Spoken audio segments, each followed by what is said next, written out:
Tahukah Anda bahwa turnamen olahraga paling bergengsi di dunia ini lahir dari sebuah mimpi yang tampaknya mustahil, sebuah mimpi untuk menyatukan bangsa-bangsa melalui sepak bola. Kini, miliaran orang di seluruh dunia rela begadang demi menyaksikan pertandingan Piala Dunia. Namun, semua kemegahan itu berawal dari sebuah ide sederhana yang muncul hampir 1 abad lalu.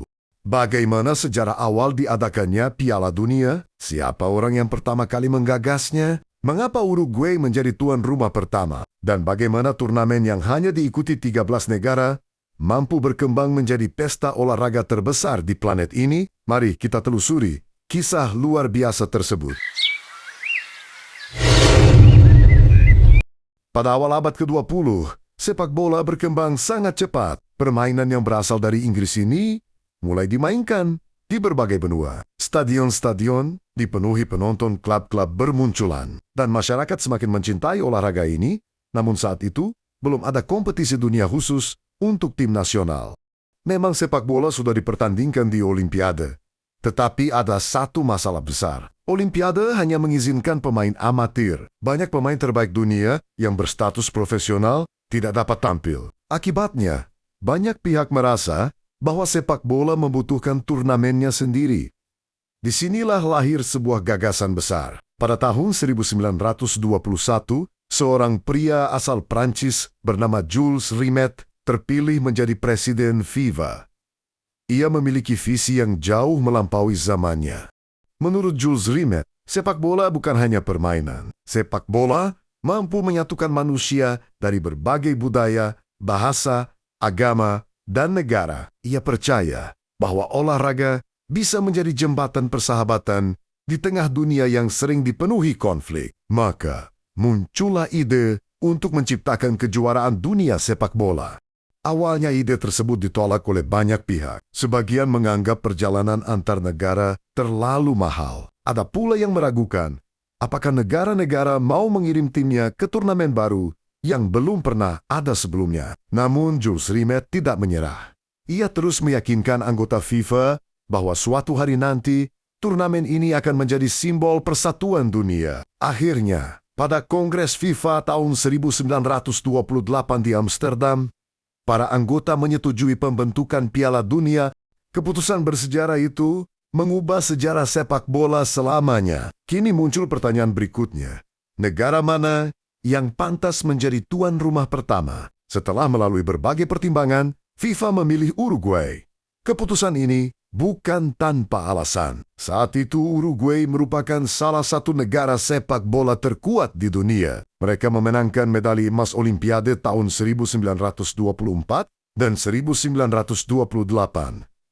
Selain itu, pada tahun 1930, Uruguay sedang merayakan 100 tahun kemerdekaannya.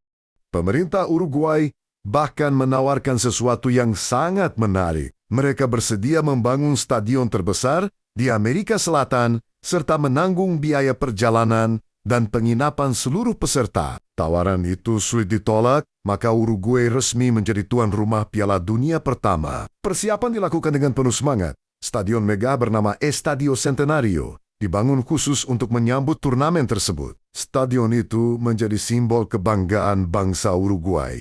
Namun tantangan besar masih menanti. Perjalanan menuju Uruguay pada tahun 1930 tidak semudah sekarang. Belum ada penerbangan internasional yang cepat. Hampir semua peserta dari Eropa harus menempuh perjalanan laut selama berminggu-minggu menggunakan kapal. Akibatnya, banyak negara memilih tidak ikut karena perjalanan terlalu panjang dan mahal. Akhirnya, hanya 4 negara Eropa yang bersedia berangkat. Sisanya berasal dari Amerika Selatan dan Amerika Utara. Total hanya ada 13 negara peserta, meski jumlahnya kecil dibandingkan sekarang. Turnamen itu menjadi tonggak sejarah sepak bola dunia. Untuk pertama kalinya, dunia menyaksikan dimulainya Piala Dunia FIFA. Atmosfer di Uruguay sangat meriah. Ribuan penonton memenuhi stadion sambil membawa bendera negaranya. Tidak ada teknologi VAR, tidak ada siaran televisi berwarna, tidak ada media sosial. Namun, semangat para pemain dan penonton begitu luar biasa. Pertandingan berlangsung sengit. Setiap negara ingin mencatatkan namanya dalam sejarah sebagai juara dunia pertama. Setelah melalui berbagai pertandingan, tua rival Amerika Selatan berhasil mencapai final. Uruguay menghadapi Argentina. Laga final dimainkan di Stadion Centenario. Puluhan ribu penonton memenuhi stadion sejak pagi hari. Ketegangan terasa di setiap sudut lapangan. Argentina sempat memberikan perlawanan yang sangat kuat, namun Uruguay berhasil bangkit. Dengan dukungan penuh suporternya, Uruguay menang 4-2. Sorak-sorai menggema di seluruh negeri. Uruguay resmi menjadi juara Piala Dunia pertama dalam sejarah. Momen tersebut menjadi awal dari tradisi yang terus berlangsung hingga sekarang. Trofi pertama kemudian dikenal sebagai Jules Rimet Trophy, sebagai penghormatan kepada pria yang mewujudkan impian besar itu. Setelah sukses pada tahun 1930, FIFA mulai merencanakan penyelenggaraan berikutnya. Untuk pertama kalinya digunakan sistem kualifikasi agar setiap negara harus berjuang mendapatkan tiket menuju putaran final. Popularitas turnamen terus meningkat. Semakin banyak negara ingin ikut serta. Namun perjalanan Piala Dunia tidak selalu mulus. Pada tahun 1942 dan 1946, dunia dilanda Perang Dunia Kedua. Jutaan orang kehilangan nyawa, banyak stadion rusak. Negara-negara lebih fokus membangun kembali kehidupan mereka daripada menyelenggarakan olahraga. Akibatnya, Piala Dunia terpaksa dibatalkan. Barulah pada tahun 1950 turnamen kembali digelar di Brasil. Sejak saat itu, Piala Dunia berkembang semakin besar. Jumlah peserta bertambah. Teknologi siaran televisi membuat jutaan orang dapat menonton pertandingan dari rumah, kemudian hadir televisi berwarna, siaran satelit, internet, hingga platform digital. Kini, miliaran penonton dari seluruh dunia menyaksikan setiap edisi Piala Dunia. Turnamen yang dahulu hanya diikuti 13 negara, kini melibatkan puluhan tim terbaik hasil kualifikasi dari seluruh benua. Setiap negara bermimpi mengangkat trofi paling bergengsi dalam dunia sepak bola. Lebih dari sekadar pertandingan, Piala Dunia telah menjadi simbol persatuan, kebanggaan nasional, dan persahabatan antar bangsa. Selama hampir 1 abad, turnamen ini melahirkan begitu banyak legenda.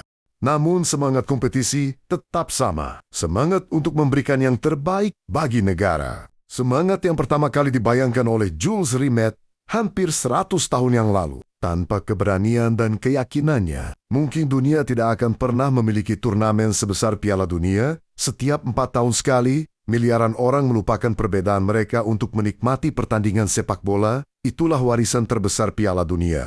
Itulah warisan terbesar Piala Dunia. Bukan hanya tentang gol, bukan hanya tentang trofi, melainkan tentang bagaimana olahraga mampu menyatukan dunia. Demikianlah kisah lahirnya Piala Dunia, sebuah turnamen yang berawal dari mimpi seorang visioner dan kini menjadi perayaan olahraga terbesar di dunia. Dari hanya 13 peserta pada tahun 1930 hingga menjadi ajang yang diikuti negara-negara terbaik dari seluruh benua, Piala Dunia telah menulis sejarah yang luar biasa. Terima kasih telah menonton sampai habis.